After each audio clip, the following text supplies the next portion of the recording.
This is KGW News at Sunrise. And I felt the bite. I didn't see the scissors at that time. I was just concentrating on the bite. But then as I'm reaching for his head so I can, subduing, that's when I see the scissors. That man told us he was bit and cut with scissors, all while having racial slurs yelled at him. We're going to share more details about the suspect and what led up to this alleged attack coming up in one of our top stories. Plus, it could soon cost you more to register and park your car in the Rose City as transportation officials try to close a budget deficit. Some details on the plan put before City Council ahead. Plus, Cheese Kingdom! how about that? The Kansas City Chiefs do it again. You can't really bet against this team. They were the underdogs, but still came out on top, beating San Francisco last night in Super Bowl 58. We're going to break down some of the biggest moments straight ahead here on Sunrise. Yeah, I think our Rod Hill celebrated so hard that he took the day off today. Well, he was so excited. He was planning that one way or the other, I right? know, It was either like the pinnacle of success Either one. Oh, man. Last year, we kind of guilted him into coming into work the day after the Super Bowl after the Chiefs won last year. This year, he said, I'm not doing it. I'll see you Tuesday. Good for him. Good for him. All right, let's get you out the door right now. We've got the live look from our Wells Fargo Sky camera. It is dark. It is early. Too early. But in any event, it's 48 degrees last check at PDX. The breeze out of the southwest as well, so a mild start to our day. We also have a few very widely scattered showers showing up across portions of Clark, Cowlitz County, Clackamas County, and getting out into the Oregon Coast Range as well. You can see the progress these have made over the last 3 hours. And a general, what you'll see here is the diminishing trend in the coverage of those showers, and that will continue this morning, meaning I think most of us are pretty well done with the rain. 46 in Beaverton, 45 in Wilsonville. We slip south into the Willamette Valley. Salem right now checking in with 45. The plan for today, maybe a few drips of rain early, otherwise a cloudy start. And this is what we're going to do with the weather forecast. We're going to underpromise and hope that Mother Nature over-delivers. I'm going to call it mostly cloudy, but we may wind up with more sun breaks than what we're depicting here. It will be a mild day with highs in the mid-50s. All right, let's get a live look at the roads right now. We'll switch gears and take you to North Portland. I-5 is dry, and it's also wide open. Your commute through North Portland off the Interstate Bridge looks good. Highway 26 looks good out near the Sylvan Hill, as does the Banfield. No crashes, no unexpected delays on the roads just yet, guys, as we give you the live look up at Government Camp. There is snow on the Cascade Passes this morning. All right, Chris, we appreciate that update. Right now, though, we want to get to our top story this half hour. A man tells us he was bitten and cut with scissors during an attack in Oldtown over the weekend. Later today, the suspect in that alleged attack will be in court. So this morning, we are hearing from the person who says he was attacked. Our Devin Haskins is live where it happened in Oldtown over the weekend. Good morning, Devin. Yeah, good morning. So luckily, thankfully, that man that was attacked will be okay. Right now, we're at Northwest 6th and Gleason, where that attack happened here in Oldtown on Saturday afternoon. Portland police tell us that this came in as a fire call. Someone was lighting clothes on fire here in this area.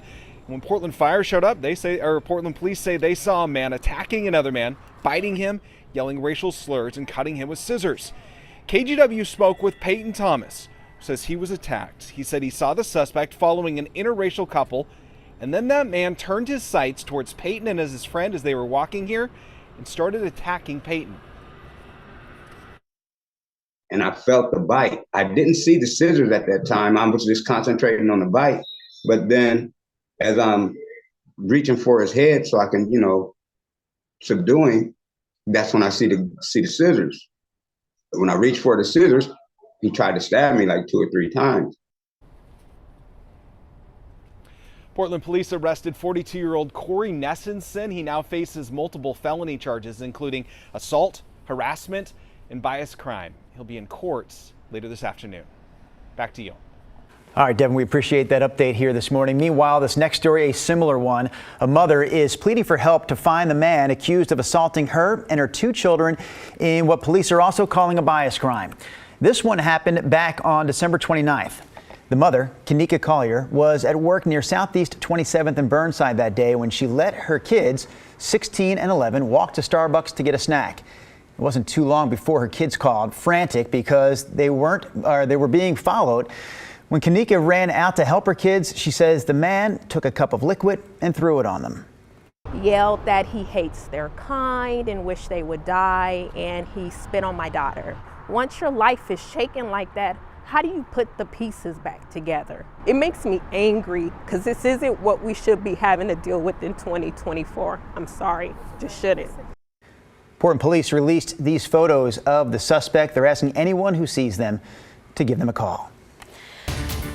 Portland police are looking for the person who stabbed a man to death in a Safeway parking lot in southeast Portland early yesterday morning. It happened just before 1:30 at the store on Southeast 122nd and Powell. By the time an ambulance arrived, the man had already died.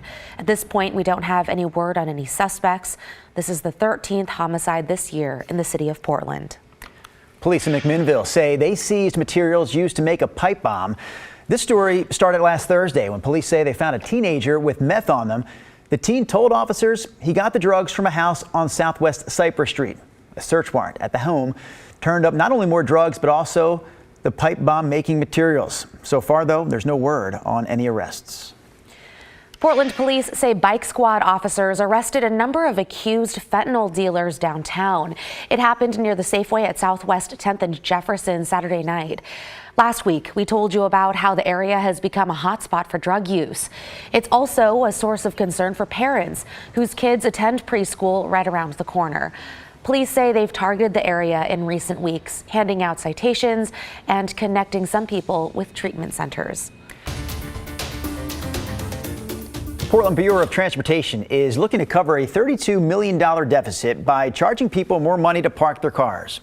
This plan to raise the price for parking includes a 20-cent hike in credit card fees for parking meters. The Bureau says it would also hire 28 new parking officers to help with enforcement. So far, though, it doesn't sound like PBOT officials and Portland Mayor Ted Wheeler are on the same page when it comes to the bottom line impact of this plan. It would be a very important and less than painful pinch point for people than I believe is anticipated or expected. At the household level, people definitely take that into account, and we can agree to disagree. But the reality is Portland is becoming a very expensive place to live. PBOT has until Friday to submit their final request. Then it's up to Mayor Wheeler and City Council to give a thumbs up or thumbs down. This week, Portland Parks and Rec will plant a new tree at Mill Ends Park after it disappeared a couple weeks ago. The tiny park, famous for being the world's smallest park with room for just a tree, is at Southwest Nato Parkway and Taylor Street. So this is not the first time the tree has disappeared. It happened in 2019. Then someone replaced it. And then also in 2013, whoever stole the tree returned it, but just didn't replant it at that point. Park has room for one tree, and it can't stay there.